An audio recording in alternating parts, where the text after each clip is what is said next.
Então, gente, vamos à aula. Neste eu estou ensinando de História, a pedido do Clarence Sete, que foi a primeira pessoa a pedir aqui um conteúdo aqui, salve para você, Clarence. Se você quiser que seu nome apareça aqui na tela, aqui no quadro, é só você comentar um conteúdo aqui embaixo de matéria que você tem dúvida, nem precisa ser de História, pode ser de outra área que você tenha dúvida, mas enfim. Você tem que colocar no comentário que você quer que apareça o seu sobrenome e a sua cara, se você quer que apareça, caso tenha. Só coloquei porque não tem sobrenome aqui. Mas enfim, nesse vídeo da ensina de História, nós abordaremos sobre a Guerra Fria. Então, primeiramente, a gente precisa saber o que foi a Guerra Fria. A Guerra Fria, ela foi basicamente um período de tensão pós-Segunda Guerra Mundial entre as duas potências da época que estavam em ascensão, que ascenderam, na verdade, e representavam as duas principais ideologias socioeconômicas e políticas da época. Eram elas os Estados Unidos da América, capitalismo, e a União das Repúblicas Socialistas Soviéticas, socialismo/comunismo. E basicamente, essas duas nações começaram uma guerra de influências, uma guerra ideológica, tentando se aliar com o maior número de países possível e espalhar o seu sistema pelo mundo. Tudo isso veio com muita propaganda, espionagem e um perigo imenso deles fazerem bosta e causarem uma guerra nuclear a nível global. Esse, meu povo, foi o contexto de Guerra Fria, que tem esse nome pois nenhuma guerra aconteceu entre as duas potências principais, ou seja, ela nunca esquentou. No caso, só entre as duas guerras principais que nunca esquentou. Pois no contexto de Guerra Fria, ocorreram várias guerras menores. A gente vai falar o básico sobre essas guerras menores aqui nesse vídeo, porque o bruto a gente vai deixar para falar em outros vídeos. Lembrando que como a Guerra Fria é um assunto muito extenso, que vai desde o fim da Segunda Guerra Mundial em 1945 até a colapsão da União Soviética em 1991, não caberia tudo sobre a Guerra Fria em um só vídeo, então esse vídeo será dividido em duas partes, senão viraria um longa-metragem. Mas enfim, vamos agora falar sobre a Guerra Fria. Então vamos falar sobre o início da Guerra Fria. Basicamente, com o fim da Segunda Guerra Mundial, a Alemanha perdeu alguns territórios para a Polônia e para a União Soviética. E o território que hoje compreende a Alemanha foi dividido em 4 zonas, ocupadas por Reino Unido, França, Estados Unidos e União Soviética. O mesmo aconteceu com a cidade de Berlim, também foi dividida em 4 zonas, dessas 4 potências, mesmo estando cercada pela zona soviética. E basicamente, toda a Europa Oriental, com exceção da Grécia e da Turquia, acabaram virando repúblicas socialistas fantoches ou estados satélites da União Soviética, ou seja, tudo controlado pela União Soviética. E o Japão, após ter perdido a Segunda Guerra Mundial, os territórios que os japoneses conquistaram começaram a ser ocupados pelos aliados, que foram os vencedores da Segunda Guerra Mundial. E eles dividiram alguns países, como Coreia e Vietnã, em norte socialista comunista e sul capitalista. E essa divisão seria muito importante na guerra desses países/regiões. E bom, a China, que foi um dos países que mais sofreram com a Segunda Guerra Mundial, os números variam de 20 a 30 milhões de mortos, após a Segunda Guerra Mundial, resolveu continuar a sua guerra civil entre comunistas e nacionalistas/capitalistas, que estava acontecendo já antes da guerra, mas que eles deram uma pausa porque o Japão resolveu intervir, atacar, enfim. E bom, a Alemanha, que já estava dividida nas 4 zonas que eu falei no começo aqui, dessa parte aqui, as zonas ocupadas pelas potências capitalistas, que eram Reino Unido, França e Estados Unidos, se unificaram, se independeram e formaram a Alemanha Ocidental capitalista. E a zona da União Soviética também se dependeu, mais ou menos, né, ainda continuou sendo controlada como um Estado satélite ou República Socialista Fantoche e virou a Alemanha Oriental Socialista. O mesmo aconteceu com a cidade de Berlim. Agora vamos falar sobre o Plano Marshall. O Plano Marshall, também conhecido como Programa de Recuperação Europeia, foi uma espécie de ajuda financeira americana para a Europa Ocidental e a Grécia e a Turquia, que estavam na Europa Oriental, mas não eram socialistas comunistas. E posteriormente eles também ajudaram o Japão, para que assim esses países não caíssem nas mãos do comunismo. E é claro também para melhorar a visão americana dos Estados Unidos com esses países. Agora vamos falar sobre o Comic Con.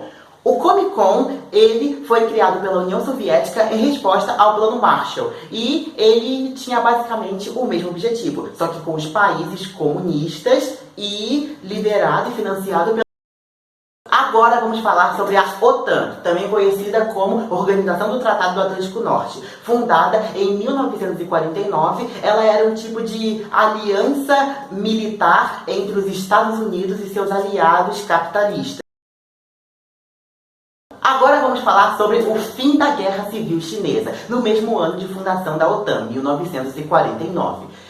O fim da Guerra Civil Chinesa terminou com a vitória dos comunistas. Os comunistas que ocuparam toda a porção continental do país China.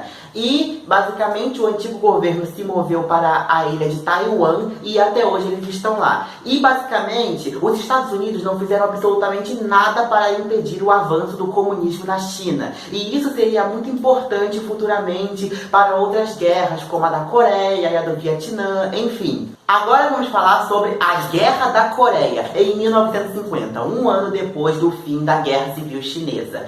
Eu vou falar um resumo bem básico, porque o grosso mesmo sobre essa guerra eu vou deixar para outro vídeo. Basicamente, a Coreia do Norte, apoiada pela União Soviética e inspirada na Guerra Civil Chinesa, atacou a do Sul, aí veio a ONU e contra-atacou, aí veio a China do lado dos norte-coreanos e contra-atacou novamente. E no fim ficou quase a mesma coisa. Um armistício foi assinado em 1956. Lembrando que não era um tratado de paz, era apenas um armistício, tipo um cessar-fogo. Agora vamos falar sobre o Pacto de Varsóvia. O Pacto de Varsóvia foi criado em 1955 pelo novo líder da União Soviética, Nikita Khrushchev, um ano antes dele assumir o poder em 1956, que seria quando o antigo líder Joseph Stalin teria morrido. E basicamente o Pacto de Varsóvia foi criado em resposta à OTAN. E era basicamente a mesma coisa que a OTAN, só que com os países comunistas. Agora vamos falar sobre a KGB e a CIA. A KGB e a CIA eram duas agências de espionagem e inteligência. A primeira pertencia à União Soviética e a segunda aos Estados Unidos. Elas são importantes porque elas foram responsáveis pelos principais atos de espionagem do inimigo, saber o que o inimigo está fazendo, enfim, nesse contexto de Guerra Fria. Agora vamos falar sobre o fim da Revolução Cubana.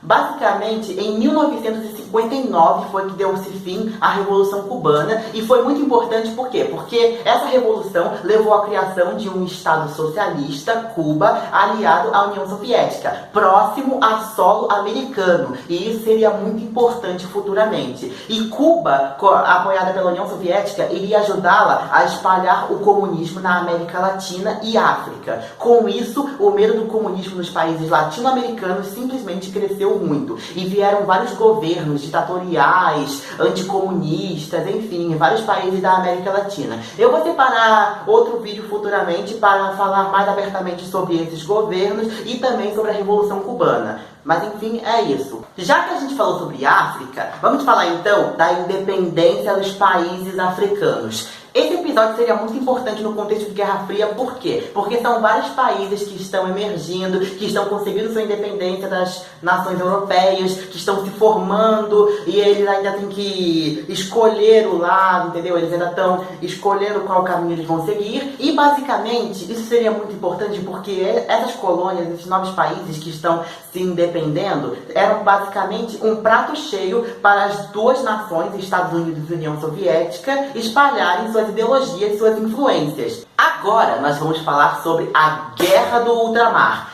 Basicamente, as nações europeias estavam todas nesse processo de vamos dar independência às nossas colônias, enfim. Porém, Portugal era o típico país europeu que não queria largar suas colônias de jeito nenhum. E as colônias portuguesas, obviamente, queriam independência como as demais colônias. E isso gerou a Guerra do Ultramar, também conhecida como o Vietnã português. Basicamente, nesse contexto de guerra, que eu vou falar mais abertamente sobre em outro vídeo, nesse contexto, tanto os Estados Unidos quanto a União Soviética apoiaram os movimentos de independência. Obviamente, cada um apoiou movimentos diferentes. Afinal, eles queriam novos países independentes no seu sistema político, sendo seus aliados. Agora vamos falar sobre a corrida espacial. Basicamente, no final da Segunda Guerra Mundial, quando os americanos e soviéticos invadiram a Alemanha, eles descobriram que a tecnologia desenvolvida por eles era muito avançada, principalmente o míssil V2. Ambos os lados começaram a criar suas próprias versões desses mísseis e desenvolver essa tecnologia. E começou uma longa corrida tipo armamentista, tecnológica, para ver quem tinha a melhor tecnologia, os melhores equipamentos bélicos, e isso gerou a corrida espacial. A União Soviética passou à frente, levando o primeiro satélite, Sputnik, o primeiro ser vivo, que era a cadela Laika, ao espaço em 1957 e o primeiro homem ao espaço, o cosmonauta Yuri Gagarin, em 1961, o que basicamente humilhou os Estados Unidos. Mas os Estados Unidos investiram pesado, criaram a NASA e em 1968 eles mandaram o primeiro homem à Lua, o Neil Armstrong, o que basicamente fez com que eles ganhassem a corrida espacial. Porém, muitos ainda duvidam que a corrida espacial, ela foi muito importante para a corrida armamentista. Desenvolveu-se tecnologia bélica e tudo mais. E agora esses mísseis que foram criados, que levaram ao espaço e tudo mais, podiam ser usados para carregar as bombas até os outros países. Então foi muito. Agora vamos falar sobre a invasão da Baía dos Porcos. A invasão da Baía dos Porcos foi basicamente o recrutamento americano de cubanos exiliados nos Estados Unidos para invadir Cuba. Obviamente, isso falhou e piorou ainda mais, que já estavam praticamente nulas as relações entre Estados Unidos e Cuba. E, obviamente, aproximou muito Cuba da União Soviética, aproximou ainda mais. Agora vamos falar sobre o Muro de Berlim, que eu sei que você estava aqui nesse vídeo só para tirar a curiosidade, enfim. Bom, Berlim era uma cidade muito importante nesse contexto de Guerra Fria, já que capitalismo e comunismo viviam na mesma cidade. Então, basicamente, acontecia muita espionagem lá. Bom, mas o fato mesmo é que durante muito tempo, muitas pessoas que viviam na parte oriental da cidade, que era a parte comunista, estavam migrando ou trabalhando na parte ocidental capitalista, que era mais próspera. Isso basicamente causou muitos problemas econômicos para a parte oriental. Então eles decidiram interditar o local do dia para a noite e fazer um muro cercando a cidade para impedir que as pessoas passassem de um lado para o outro. A construção do Muro de Berlim foi um caso bem complicado, porque do dia para a noite eles interditaram o lugar e começaram a construir o muro, separando famílias e amigos. Isso quase gerou uma... Agora vamos falar sobre a bomba Tsar. Em 1961. Ela foi basicamente a bomba Tsar. Ela é óbvio, mas ela foi basicamente a bomba nuclear mais poderosa já testada. Foi testada em 1961, obviamente, como eu acabei de falar, no extremo norte da União Soviética. Obviamente era um teste nuclear soviético.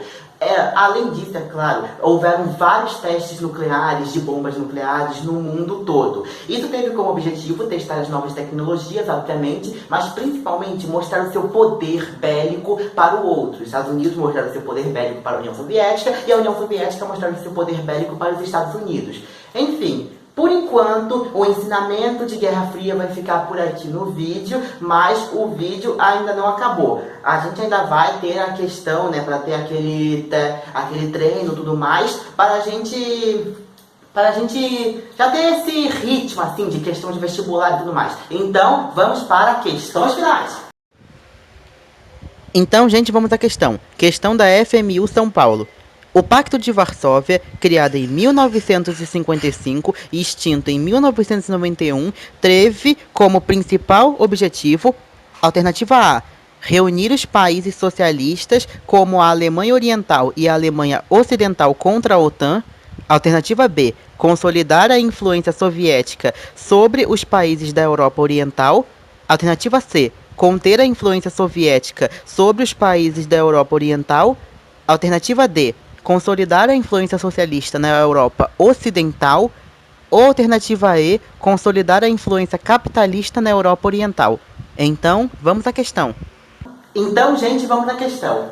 Eu anotei aqui as alternativas da questão no quadro, que vocês já sabem que eu falo isso em todos os vídeos, para ficar mais fácil de analisar. Então, vamos lá. Alternativa A, reunir os países socialistas como a Alemanha Oriental e a Alemanha Ocidental contra a OTAN. Então, gente, a Alemanha Oriental ainda vai. Agora a Alemanha Ocidental, ela era o quê? Capitalista.